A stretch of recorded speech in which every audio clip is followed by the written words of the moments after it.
예, 벼랑 끝에서 살아나는 길, 벼랑 끝에서 살아나는 길이라는 제목으로 하나님 말씀 증거하도록 하겠습니다. 신앙생활을 하다 보면은 여러 가지 질문이 생깁니다. 어떤 것은 이해가 안 되고 아무리 생각해도 납득이 안 되는 그런 질문이 있습니다. 그게 오늘 본문에 나오는 원죄라는 거거든요. 내가 죄를 짓지도 않았는데 왜 내가 죄인이냐? 이게 궁금하죠. 이게 의문이 생깁니다. 아담이 죄를 지었다 그러는데 그게 왜 내게 영향을 미치는가? 아담이 잘못했는데 왜 내가 죽게 되었나? 이게 뭐 연결이 됩니까? 이거에 대해서 이게 반감이 생기고 인정하지 못할 때가 많이 있다라는 것입니다. 그래서 이상하다, 의문이 생길 때가 있다라는 것입니다. 오늘 이 문제를 한번 풀어봤으면 좋겠습니다. 그 두 가지 점검을 해야 되는데, 첫째는 이 원죄를 살피기 위해서는요, 한 사람 때문에 다수에게 영향을 미치는 일들이 많이 있다라는 것입니다. 오늘 12절 보니까 이게 원죄입니다. 그러므로 한 사람, 이거 아담이겠죠. 한 사람으로 말미암아 죄가 세상에 들어오고 죄로 말미암아 사망이 들어왔나니 이와 같이 모든 사람이 죄를 지었으므로 사망이 모든 사람에게 이르렀느니라. 한 사람 아담 때문에 이 땅에 죄가 들어오게 되었고 그 죄의 결과 사망에 이르게 되었고 그것이 다 퍼져서 모든 사람이 다 죽게 되었다. 이런 얘기입니다. 여기 성경에서 말하는 죄는요, 도덕적인 거 그런 걸 뛰어넘는 겁니다. 도덕이 아니라 불순종입니다. 그러니까 행동, 행위를 말한다라는 거예요.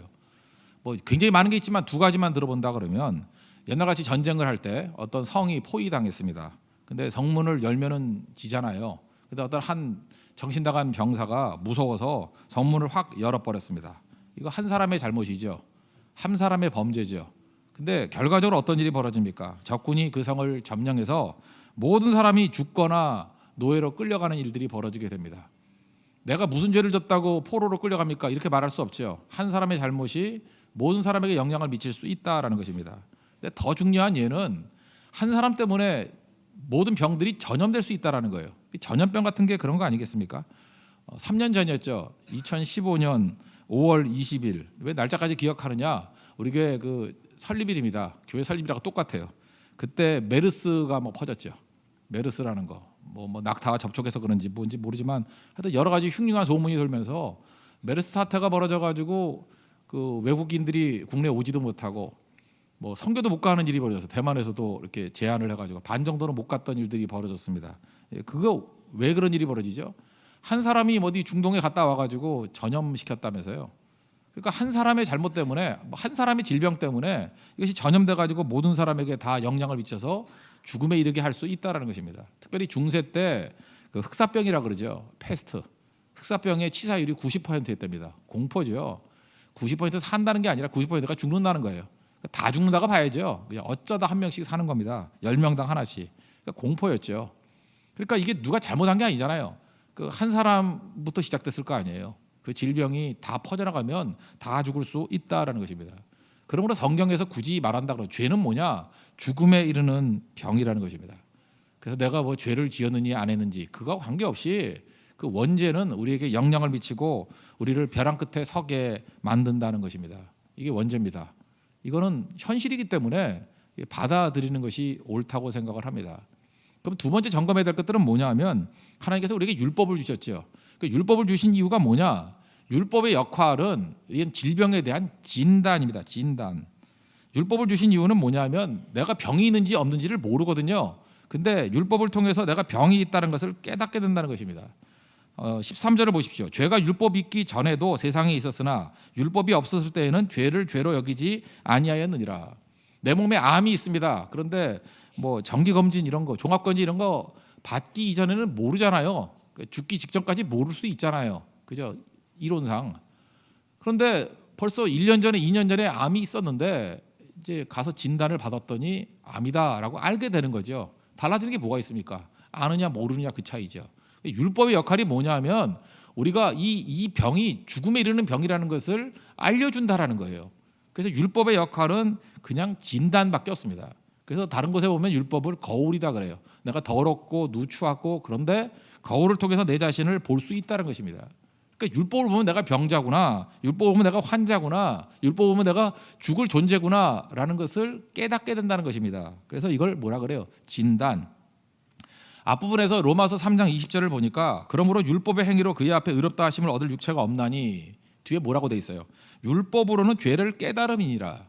그러니까 율법의 역할이 뭐예요? 죄를 깨닫게 하는 거, 병을 깨닫게 하는 거. 그러니까 뭐예요? 요즘식의 표현을 하면 율법은 진단이라는 거죠. 진단. 오늘 20절을 보십시오. 율법이 들어온 것은 범죄를 더하게 하려 함이라. 뭐 죄가 더한 것에 은혜가 더욱 넘쳤나니. 그 죄만이 지면은 뭐 은혜가 넘친다 그 뜻이 아니겠죠. 상식적으로 뭐 그런 거겠어요. 이거는 죄의 양의 문제가 아니라 죄의 인식의 문제예요. 하나님께서 우리에게 성령을 보내주시면요, 이 죄가 인식이 되는 거예요. 그러니까 죄가 많아지게 보이는 거죠. 그래서 신앙생활이 깊어지면은 죄에 대해서 예민해진다는 것입니다. 옛날엔 죄로 못 봤거든요. 근데 그것이 느껴지기 시작하는 거예요. 왜냐하면 율법이 말씀이 우리에게 주는 건 뭐냐? 진단이거든요. 계속 진단해 준다고요. 그러니까 진단을 많이 하면 많이 할수록 예민하게 자기의 질병들에 대해서 인식하기 시작하겠죠. 그러니까 율법의 역할은 진단이라는 거예요. 해결책이 아니에요. 그러니까 진단해 주는 겁니다. 그 진단에 대해서 제일 많이 우리가 이해할 수 있는 것이 성 어거스틴이 썼던 책이 있거든요. 참회록이라고. 참회록을 보면요, 얼마나 하나님의 성령이 그에게 강하게 일하셨는지, 우리는 죄같이 여기지도 않는 것들에 대해서 거기 참회록에 보면 모든 죄악들을 철저하게 회개하는 내용들이 쭉 나와요. 그래서 여러분들 회개의 참고도서를 삼다 그러면 어거스트의 참회록을 한번 보십시오. 보면 야, 이런 것까지도 이게 보였구나. 보이니까 회개를 하죠. 철저히 회개를 하는데, 제가 지금도 기억나는 건 이거예요. 심지어 어렸을 때 어머니 젖을 빨 때에 깨물었던 것까지 회개를 해요. 그 책에 보면은. 그러니까 이 어거스틴이 이게 보통 인간이 아니죠. 그게 기억이 나나? 어머니 젖 빨던 기억이 나나? 근데 어머니 젖을 빨다가 지가 깨물었대. 그거 회개합니다라는 게 거기 있어요. 그러니까 무슨 얘기입니까? 여러분 같으면 그런 건 죄라고 여기지도 않겠죠. 그런데 그 죄의 민감성, 그 죄를 인식하기 시작했다는 것입니다. 철저히. 왜요? 율법의 역할이 그거예요. 그래서 율법에 서 있으면 오라 나는 공고한 자로다. 이 사망의 몸에서 누가 나를 건져내랴. 그 고백이 나오게 돼 있다는 것입니다. 왜냐하면 진단이니까. 병들었거든요. 죽었거든요. 죽음에 이르는 병이기 때문에 그렇다는 것입니다. 요즘에도 그 진단 기기가 좋아지니까 옛날에 발견 못했던 것들이 발견되잖아요. 뭐 정확히 뭔지 모르지만 CT라는 거 뭐 이런 거, 그죠? MRI, 뭐 옛날 같으면 엑스레이, 이게 진단 기계 아닙니까? 그래서 우리의 병들을 이렇게 진단해낸 거예요. 그 율법은 강력한 진단 기기라는 것입니다. 근데 여기에도 이제 문제가 있어요. 율법은 그래서 좋은 거죠. 왜? 이게 진단되면 좋은 거 아니겠습니까? 근데 이것도 선용하는 사람과 악용하는 사람이 있다라는 거예요. 그래서 우리가 성경을 잠깐 읽어보면 율법이 좀 나쁜 것 같이 느껴질 때 인상이 율법주의자들이 있기 때문에 이거하고 똑같은 거죠. 한 컬레 신발이 있는데, 한 컬레 신발은 이게 두 짝이 있어야지 한 컬레가 되잖아요. 두 짝이 있어야 가치가 있는 거 아닙니까? 이거를 선용할 수도 있고 악용할 수도 있어요. 이걸 악용할 수도 있고 선용할 수도 있어요. 예를 하나 들어본다 그러면, 제가 옛날에 그런 글을 한번 읽어본 적이 있어요. 그 코믹한 얘기 같은데, 그 고무신 한 컬레로 소금 치는 방법 이런 거였어요. 고무신 한 컬레로. 옛날에 집신 신을 때는 고무신이 귀했잖아요. 그러니까 귀한 신발이다 그런 뜻이에요. 고무신 한 켤레로 소를 훔치는 방법. 길을 가다가 소를 고는 농부가 있으면은 신발 한 짝을 떨어뜨린대요. 예, 그리고 이렇게 코너, 이렇게 절벽 같은 데 코너 도는 데가 있지 않습니까? 코너 돌자마자 또 한 짝을 떨어뜨린대요. 그럼 어떤 일이 벌어지겠어요? 소모는 농부가 쭉 가다가 신발 한 짝이 떨어져 있어요. 죽을까요? 안 죽을까요? 야, 아깝다. 이거 좋은 신발인데 안 죽습니다. 왜요? 신발은 한 짝은 가치가 없기 때문에. 그냥 허리 아프니까 가겠죠. 가다가 코너를 딱 돌자마자 또 한 짝이 보이는 거예요. 정신이 번쩍 들죠. 어떤 일이 벌어집니까? 거기다 소 두고 뛰어가지고 아까 했던 그 신발 들어서 한 짝 맞추려고 그때 유유히 끌고 가버리면 된다는 거예요.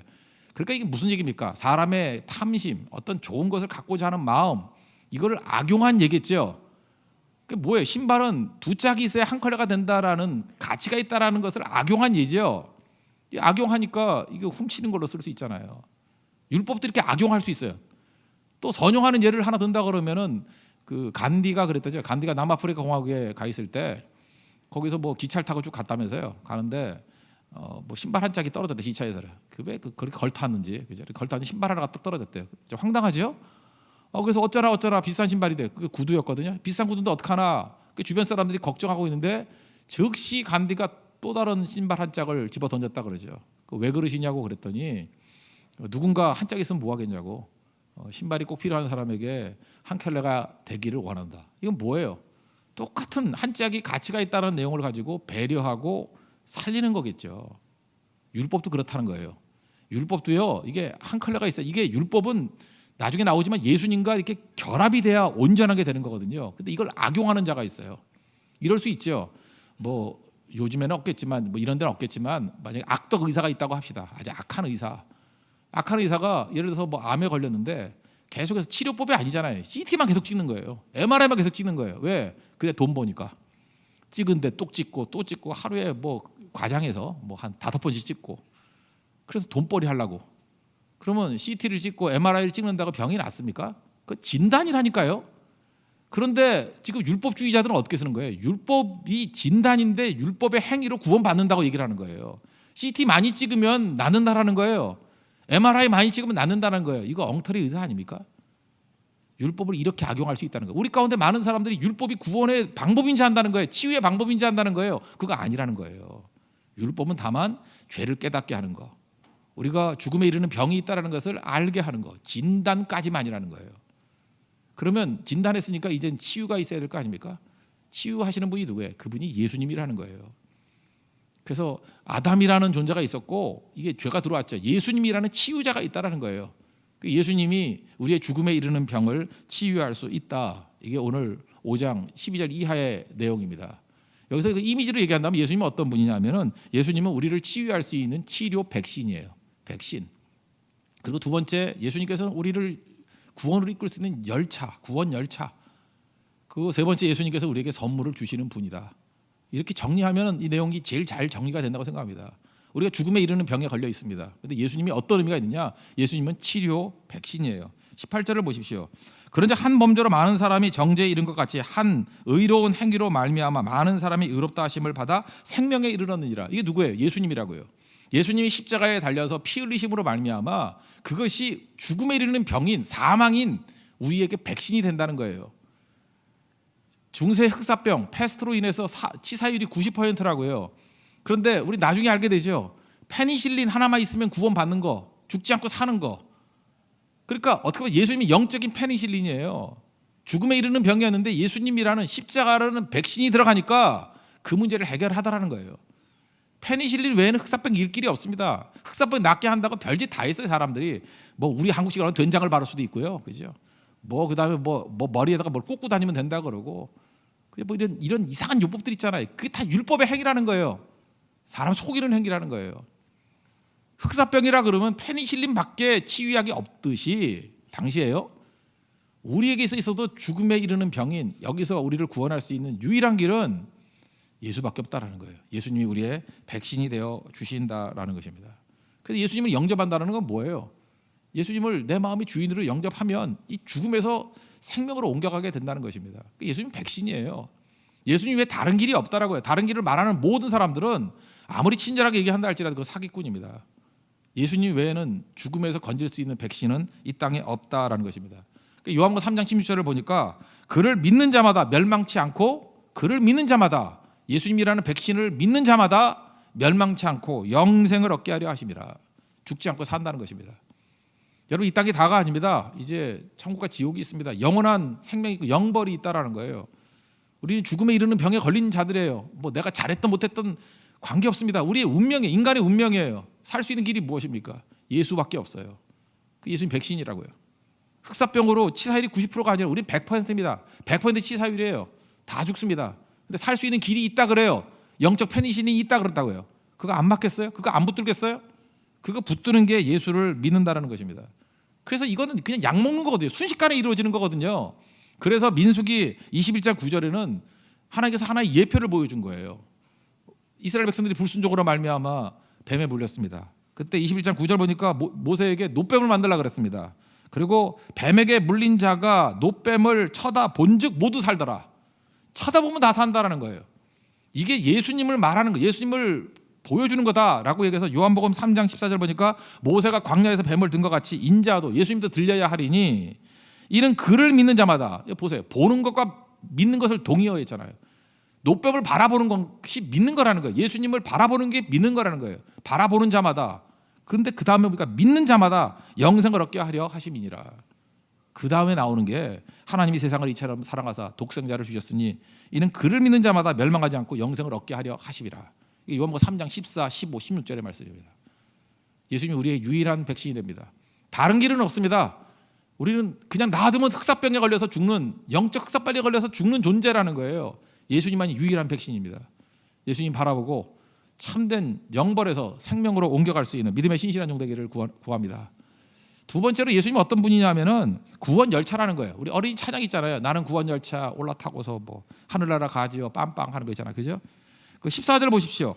그러나 아담으로부터 모세까지 아담의 범죄와 같은 죄를 짓지 아니한 자들까지도 사망이 왕노릇하였나니 아담은 오실자의 모형이라. 그러니까 우리 인생에는 두 라인이 있다는 거예요. 아담 라인이 있고 예수 그리스도 라인이 있다라는 거예요. 또 다른 말로 하면 이걸 이제 열차로 표현한다 그러면 라인이니까 줄 서는 거니까 세상 열차가 있고 구원 열차, 예수님의 열차가 있다라는 거예요. 이거 보세요. 우리가 열차를 올라탔는데 부산행 열차를 올라탔어요. 부산행 열차를. 근데 내가 가고 싶은 거는 서울이에요. 한 대전쯤에서 탔다고 합시다. 내가 부산행을 탔어요. 서울행을 타야 되는데 가고 싶은 건 서울이라고 해요. 근데 일단 부산행 열차를 타고 있으면 아무리 내 마음의 소원이 서울 가고 싶어, 서울 가고 싶어, 서울 가고 싶어 그런다고 서울 가나요? 못 간다라는 거예요. 그래서 소망으로 되는 거 아니라는 거예요. 소망으로 내가 원하는 걸로 되는 거 아니라는 거예요. 그리고 거기서 노력하면 됩니까? 힘쓰고 애쓰고 열차 안에서 힘쓰고 애써봐야 뭐 할까? 거기서 뭐 할 거예요? 여기서 여러분들 뭐 물 떠놓고 뭐 정한수 떠놓고 빌 거예요? 비나이다 서울로 갑시다. 그게 돼요? 그런 짓에도 안 된다라는 거예요. 나는 돈이 많기 때문에 1등석에 앉았어. 뭐 1등석에 앉는다고 서울 갈 수 있어요? 1등석에 앉아가지고 부산 가는 거예요. 거기서 맛있는 거 먹으면 돼요? 나는 맛있는 거 먹어가지고 최고의 것, 그죠? 뭐 최고의 것을 먹는다. 민준홍 우리 강도사님 아버지가 만든 호두과자 최고의 비싼 거 먹는다. 그 먹어도 부산 가는 거예요. 먹어도. 이해가 되시죠? 그 어떻게 해야 되는 겁니까? 열차 바깥 타는 거예요. 열차 바깥. 예수를 믿는다는 건 뭐냐면 열차 바깥 타는 거예요. 우리는 어리석어요. 뭐 1등석에 앉으면 되는지 알고 뭐 열심히 하면 되는지 알고 노력하면 되는지 알고 뭐 바라면 되는지 알고 착하게 살면 되는지 알고 그거 아무짝에 소용없어요. 열차를 제대로 타야 된다고요. 예수를 믿는다는 건 뭐냐 하면 구원 열차로 바깥 타는 거예요. 그러니까 여러분 지금도 이렇게 멍하니 있으면은요 그냥 가만히 있으면 다 엉뚱한 데로 가는 열차예요. 우리가 구원에 이르려고 그러면 구원 열차 타야 됩니다. 예수님이 구원 열차라는 거예요.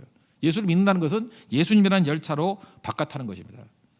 우리 인간의 운명을 알았던 키에르케고르가 그런 얘기를 했어요. 인생이란 게 뭐냐? 고난의 열차를 타고 절망의 터널을 지나서 죽음의 종착역에 이르는 것이다. 이게 예수님 만나기 이전에 정확한 표현이죠. 우리 인생이 그렇다라는 거예요.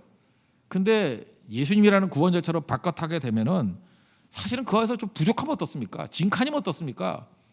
연약하면 어떻습니까? 그냥 그 타고만 있으면 예수님이라는 그 열차를 타고 있으면 그러니까 예수님 믿기만 하면 그냥 예수님과 동행하면 거기서 뛰어내리지만 않으면 그 원하는 천국까지 가게 된다라는 것입니다.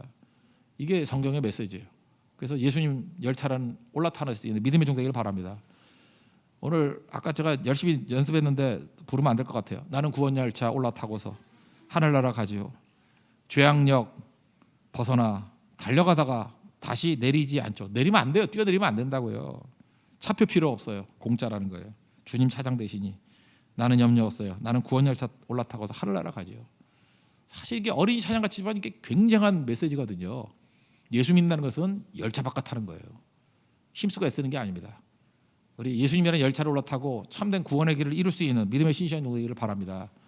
세 번째로 예수님이 어떤 분이냐면 선물 주시는 분이라는 거예요. 예수님은 우리에게 참된 구원을 주시는데 이 땅을 살아가면서도 선물을 계속해서 주신다는 것입니다. 16절 보시면 또 이 선물은 범죄는 한 사람으로 말미암은 것과 같지 아니하니 심판은 한 사람으로 말미암아 정죄에 이르렀으나 은사도 선물이죠. 선물, 기프트. 많은 범죄로 말미암아 의롭다 하심의 이름이니라. 우리가 의롭다 하심, 칭의라 그러죠. 칭의. 그 법적으로 죄 없다함을 받았다. 거기서 끝나는 게 아니라 실제로 신분 변화뿐만 아니라 우리에게 선물도 주시는 분이라는 거예요. 예수님이. 그 탕자를 보십시오. 탕자가 돌아왔더니 아들이 신분이 회복되죠. 아들의 신분만 회복되고 너 아들이야. 그리고 그지같이 있었던 게 아니잖아요. 아버지가 뭐 목욕도 시키고 금가락지도 끼워주고 신발도 신겨주고 옷도 입혀주고 송아지 잡아 잔치도 벌려주고 이게 선물 아니에요? 그러니까 예수 믿는다는 것은 예수님께서 우리에게 선물 주시는 분으로 다가온다라는 것입니다. 그러니까 예수님 영접해야 예수님 믿어야죠. 그래야 살 수 있다라는 것입니다. 제일 중요한 것은 자녀들은 권세를 주신 거죠. 요한복음 1장 12절 보니까 영접하는 자, 그 이름을 믿는 자들에게는 이제 하나님의 자녀가 되는 권세가 있어요. 하나님이 자녀예요. 하나님이 자녀이기 때문에 우리에게 공과 구의 하나님을 아버지로 모시게 됩니다. 공급하시고 가르치시고 고쳐주시는 하나님. 오늘도 부족함이 있습니까? 하나님 여러분 공급해 주실 것입니다. 길을 모르고 헤매는 종들이 있습니까? 가르쳐 주실 것입니다. 병들고 깨지고 이게 망가진 인생들이 있습니까? 예수님이 고쳐주십니다. 그게 예수님 믿을 때 선물로 우리에게 오는 거라는 거예요. 그리고 또 두 번째는 성령 주신다는 거예요. 사도행전 2장 38절을 보니까 베드로가 이르되 너희가 회개하여 각각 예수 그리스도의 이름으로 세례를 받고 죄사함을 받으라. 그리하면 성령의 선물을 받으리니, 성령께서 우리에게 선물로 주신다는 거예요. 성령의 선물을 주신다는 거예요. 여러분 하나님 앞에 나가면 성령께서 우리에게 은사도 주시고요, 필요한 모든 것들을 다 공급해 주십니다. 그래서 영이 다 살아나는 거예요. 우리 지난주하고 지난주하고 철학기도할 때 4시간 스트레이트로 계속해서 중단 없이 기도를 했거든요. 우리 이런 거 메시지화 시키지 않으니까 잘 말은 안 하는데, 제가 이렇게 얘기 들은 것만 해도 방언을 받은 사람이 한 12명쯤 되는 것 같아요. 그죠? 조용히 방언을, 이 방언이라는 거냐, 기도를 좀 많이 해야 되는 거지, 10기도 중심으로 기도해가지고 방언 못 받습니다. 예. 꽤 오래 해야 돼요. 이렇게 긴 텀으로 한 40분, 1시간씩 이렇게, 그리고 또 찬송하고 이런 식으로. 그 기도에 깊이 들어가면은 하나님 만나 주시죠. 터치가 있죠. 그리고 방언만이 은사가 아니라 온갖 은사가 그의 삶 가운데 임하게 된다는 것입니다. 특별히 잃어버렸던 눈물을 회복하게 돼요. 자기가 예수 믿었지만 5년 넘게 울어본 적이 없대요. 근데 하나님께서 눈물을 주시는데 펑펑펑 우는 거예요. 수도꼭지 틀어놓은 것 같이 막 나오더래요. 그래서 과장하지 말라고 그랬죠, 그죠? 예. 제가 보니까 그 정도로 그냥 눈알이 빠질 줄 알았대. 눈물이 나오는데 눈알이 빠지라, 눈물이 빠지는 거지. 하여튼 이상한 얘기를 하던데, 그게 은혜거든요, 은혜. 하나님께서 그렇게 선물로 우리에게 부어 주시고 이 상처를 치유해 주셔요. 여러분들 알지 못하게 마귀가 우리에게 스크래치를 많이 해놨거든요. 어떤 사람은 두려움이라는 거. 이 부모가 계속해서 공포를 조장하는 부모들이 있어요. 그러면 자녀들이 두려움에서 벗어나질 못해요. 또 그다음에 부모가 이렇게 외로움을 줄 때가 있어요. 그 외로움에서 벗어나지 못해요. 그런 상처는요, 진정한 아버지 대신, 영적 아버지 대신 하나님께 나아갈 때 이 치유가 되는 것입니다. 지난 4월에 나왔던 그 생명의 삶 보니까 가수 윤복희 씨 있죠. 6개 되셨는데 마침내 찾은 사랑 저예요 하는 내용이었어요. 가슴이 아프더라고요. 저에게는 아픔이 있습니다. 그러다 인기 가수인데 아픔이 있대요. 자기가 철들기 전에, 의식하기 전에 아버지 어머니 다 돌아가셨대요. 그러니까 고아죠. 그죠? 윤향기, 윤복희, 고아예요. 오빠 믿고 산 거예요. 그래서 오빠하고 친한 이유가 난 몰랐거든요. 부모님이 없었어요. 그러니까 고아죠, 고아로 살아간 거예요. 그래서 얼마나 가난하게 살았는지 배가 고파가지고요. 이걸 어떻게 이해해야 되죠? 흙을 먹었대. 흙. 너무 배고파서 흙을 먹었대요. 배고파서. 근데 흙을 먹어도요, 식곤증이 온대요. 그래서 잠이 들었대. 찬바닥에 누워 쓰러져 자고. 윤복희 씨가 그랬대요. 그래서 꿈속에서 아버지 불렀다는 거예요. 그럼 그 꿈속에서 아버지가 복희야 춥지 이리 온, 그러다가 잠 깨고 너무 배고파서 이렇게 쓰러져 있으면 엄마 꿈을 꿨다. 배고파 엄마. 그러면 이리 와라. 그러다가 잠 깨버리고. 너무너무 힘들었다는 거예요. 자기의 삶 속에는 근원적인 외로움이 있었다는 거예요. 근데 하나님 믿고 난 다음에 하나님이 진짜 아버지 되어 주셔서 자기가 고아가 아니라는 걸 깨닫게 됐다는 거예요. 아버지가 주시는 은혜와 사랑, 채워주심. 이제까지 자기는 돈만 생기면 다 되는 줄 알았더니 그게 영적 허기였다라는 거예요. 하나님만이 채울 수 있는 능력과 은혜가 있다는 것입니다. 참 짧은 글이지만 감동적이었어요. 그러면서 초청합니다. 여러분 가운데도 이렇게 외로움과 채워지지 않는 고통 가운데 있는 분들, 다른 걸로 채울 수 없다고. 이분 인기도 얻어받고 돈도 벌어받고 다 해봤대 자기 나름대로. 그거를 절대 채워지지 않는다라는 거예요. 나의 영혼의 아버지이신 하나님만이 채울 수 있는 것이기 때문에 그리 나오라고. 오늘도 예수님께서 여러분들께 치유자가 되어주시는데 이렇게 선물 주십니다. 그래서 아버지 되어주시는 거예요. 그래서 채워주십니다. 그래서 은혜 가운데 일어설 수 있는 믿음의 신실한 종 되기를 바랍니다. 오늘 원죄 얘기로부터 시작해서 예수님이 끝난 거죠. 아담 한 사람부터 범죄함으로 말미암아 죄가 들어오게 되고 사망이 들어오게 되고 모든 사람이 다 죽게 되었습니다. 하나님께서 이런 거를 까마득하게 모르는 자들에게 1차적으로 율법을 줬어요. 그래서 진단해 줍니다. 너 죽음에 이르는 병에 걸렸어. 그래서 율법이 우리에게 하는 일은 치료제는 아니지만 죽을 존재라는 걸 깨닫게 만드는 거예요. 여기까지가 구약입니다. 그런데 예수님이 오셨어요. 오늘 정리하면 예수님이 우리에게 치료 백신이 되어 주십니다. 예수님 외에는 이 죽음에 이르는 병에서 나을 길이 없습니다. 예수님 믿고 영벌에서 영생을 옮기는 하나님 백성 되기를 바랍니다. 그리고 예수님은 우리에게 구원 열차가 되어 주셔요. 예수 믿는 것은 세상 열차 뛰어내려 가지고 바깥 타는 거예요. 예수님이 나의 주님이라 그래서 예수님과 함께 동행하는 그 열차 타는 겁니다. 노력으로 되는 거 아니에요. 1등석이라고 되는 거 아니에요. 열차 바깥 타는 거예요. 그래서 지금도 세상에 열차 타고 죽음을 향해서 달려가는 사람들에게 열차 바깥 타라고 외치는 게 전도입니다. 그게 선교입니다. 열차 바깥 타야 돼요. 그게 예수님이에요. 그리고 바깥 타는데 이제 좋은 차 탔으니까 찔찔 굴면서 가. 그게 아니고 선물 주신다는 거예요. 자녀의 권세, 공과 고의 하나님.